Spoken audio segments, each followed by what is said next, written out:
앞으로 우리네 삶은 점점 더 어려워진다, 점점 참혹해진다 라고 보면 거의 맞을 것 같습니다. 7억짜리 집이 4억으로 주저앉으면 어떤 일이 벌어지겠습니까? 자기 돈으로 산 사람은, 빚이 없는 사람은 7억짜리가 4억이 되든 3억이 되든 실제로 거주하고 있는 집이다라고 하면 전혀 문제될 게 없습니다. 기분이 좀 안 좋을 뿐이죠. 하지만 7억이든 3억이든 4억이든 그다지 실생활에 큰 영향을 안 줍니다. 문제는 뭐냐?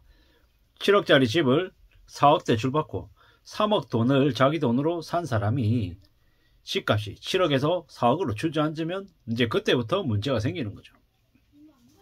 그저 3억을 날렸는데 기다리고 버티면 다시 4억이 7억 되면 또 문제가 안 될 수 있죠. 하지만 정말 문제는 뭐냐? 7억짜리 집이 4억으로 주저앉으면 4억 대출받은 걸 은행권이, 금융권이 가만히 놔두지 않는다라는 거죠.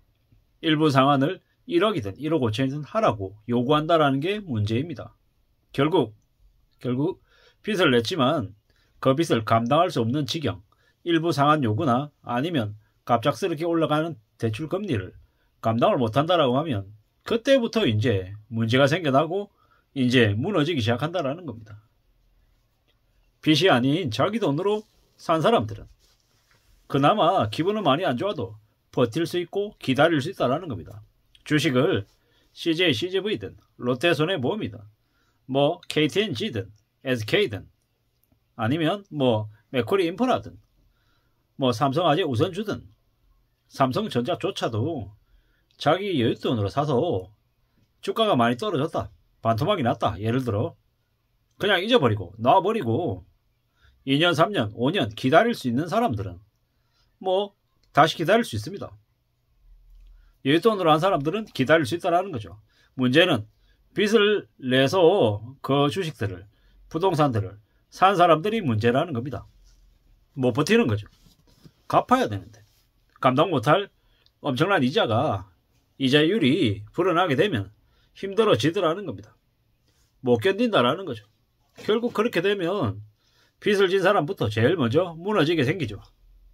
그러면요, 여윳돈을 가지고 있는, 좀 더 융통할 수 있는 돈을 가지고 있는 사람이 기다리고 있다가 빚으로 감당이 안 돼서 무너지는 사람의 자산을 이제 그대로 가져가는 거죠. 훨씬 더 싼 값에 말입니다.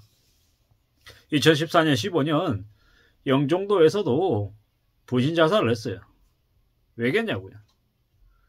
자기가 평생 동안 모은 돈이 1억인데 4억짜리 아파트를 분양받았단 말이에요. 근데 입주할 시점이 돼서 뭐 전세를 주든지 아니면 자기네들이 들어가려고 생각하고 했는데 집값이 갑자기 2억 7천, 2억 8천으로 주저앉았어요. 1억 2천이 날아가 버린 거죠. 뭐 그런데 자기가 모았던 돈은 공중분해가 된 거고 3억을 빌렸는데 그 3억에 대한 이자를 내야 되는데, 그리고 이자 부담뿐만 아니라 금융권에서 집값이 4억이라고 생각하고 3억을 빌려줬는데 무려 2억 7천까지 내려오니까 대출자에게 너 미안한데 1억은 갚아야겠다, 뭐 이런 얘기들을 하는 거죠. 그걸 감당을 못하게 됐다라는 겁니다. 뭐 되게 뻔하고 당연한 얘기일 수 있는데 빚을 내서는 안 된다라는 것, 빚져서 무리하게 빚을 져서 레버리지를 이용해서 자산을 취득하면 생길 수 있는 문제에 대해서 대략 말씀을 드렸습니다. 어떻게 생각하십니까? 사는 게 내 생각대로, 내 뜻대로 착착착 흘러가면은 이게 문제가 안 될 수 있습니다. 뭐 내가 원하는 대로 샀다가 좀 기다렸다가 프리미엄 붙여가지고 판다, 이렇게 쉽고 간단한 게임이 있나, 뭐 이렇게 생각할 수 있죠. 근데 우리가 착각하면 안 되는 게 부동산은 샀다 팔았다가 금방 되는 게 아니다 라는 겁니다. 사는 것도 몇 년 걸리지만 파는 것도 타이밍이 잘못 맞으면 5, 6년, 7, 8년이 아니라 10년 넘게 걸릴 수도 있다라는 겁니다. 그게 현실이다라는 겁니다. 그걸 잘 따져보고 잘 생각하고 움직여야 된다라는 말씀을 드리고 싶은 겁니다. 특히나 뭐 일부 지역에 거래가 잘 안 되는 아파트들, 한번 사면 평생 못 판다, 뭐 이런 생각을 가지고 정말 신중하게 접근해야 된다는 겁니다. 지난 10여 년 동안 부동산 강풍에 20살짜리 아가씨가 지역 돌아다니면서 뭐 쇼핑하듯이 집을 다 제 열채를 갭 투기라는 이름으로 갭 투자라는 이름으로 샀단 말이에요. 어떻게 됩니까? 집값이 내려가면요, 세입자에게 전세금 돌려주지 못하고 온갖 문제들이 터져 나오더라는 겁니다. 지금 전세 사기니 뭐니 엄청나게 많은 부동산 관련해서 문제가 터져 나오고 있는 건 뭐 때문입니까? 대한민국 정부가 무분별하게 전세자금 대출을 해줬던 탓에 그런 일들이 벌어진 거죠. 앞으로는요, 지금도 여전히 무수히 많은 폭탄들이 지뢰밭처럼 여기저기 놓여져 있죠.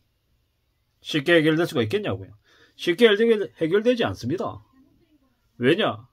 앞으로 부동산 침체기가 이제 올 수밖에 없기 때문이죠. 부동산 침체기가 오고 사람들이 사고 팔고 혹은 전세 월세 거래조차도 이제 활발하게 다른 곳으로 이동하려고 하는 수요 자체도 많이 줄어들었단 말이에요.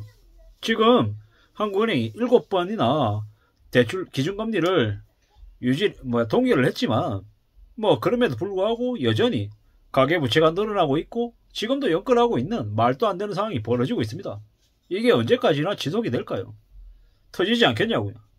앞으로 터질 수밖에 없다라는 겁니다. 왜겠습니까? 왜? 거품들이 너무 많이 껴있고 그 거품은 꺼지기 마련이고 거품이 꺼지게 되면 실체가 드러나게 되고 실체가 드러나게 되면 이제 빚으로 돌려막던 사람들이 감당 못하니까 두 손 두 발 들게 되고 터지게 된다라는 거죠. 폭탄이 터진다라는 거죠. 부채 폭탄이 터질 수밖에 없다라고 무수히 많은 사람들이 또 경고했습니다. 지금 억지로 끌고 오고 있는 거죠. 윤석열 정부가. 그럼에도 불구하고 디레버리징하고 대출을 줄이기 위한 좀 특단의 대책들을 내놔야 되는데 그러지 못하고 있죠.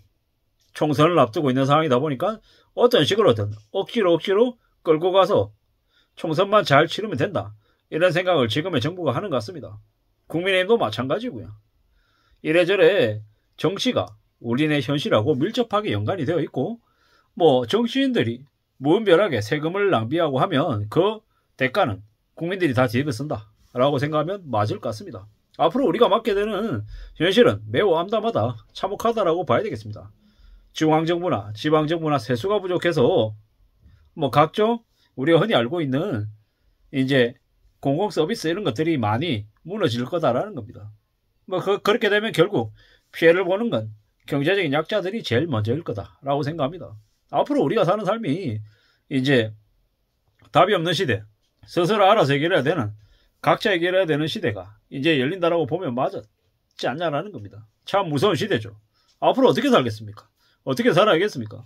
결국 보수적으로 살아야 된다는 말씀을 드리고 싶은 거고, 보수적으로 산다라는 건 자신의 일을 성실하게 착실하게 하면서 자기의 가치, 자기의 의미를 스스로 구축해 나가고 함부로 탐욕, 욕심 이런 것들 부리지 않는 것, 현실적인 시각으로, 현실적인 태도로 우리의 삶을 유지해 나가는 것, 그것만이 우리가 앞으로 장기 불황의 시대에 잃어버린 한국의 30년 이 시기 동안 잘 생존하는 길인 것 같습니다. 이상입니다.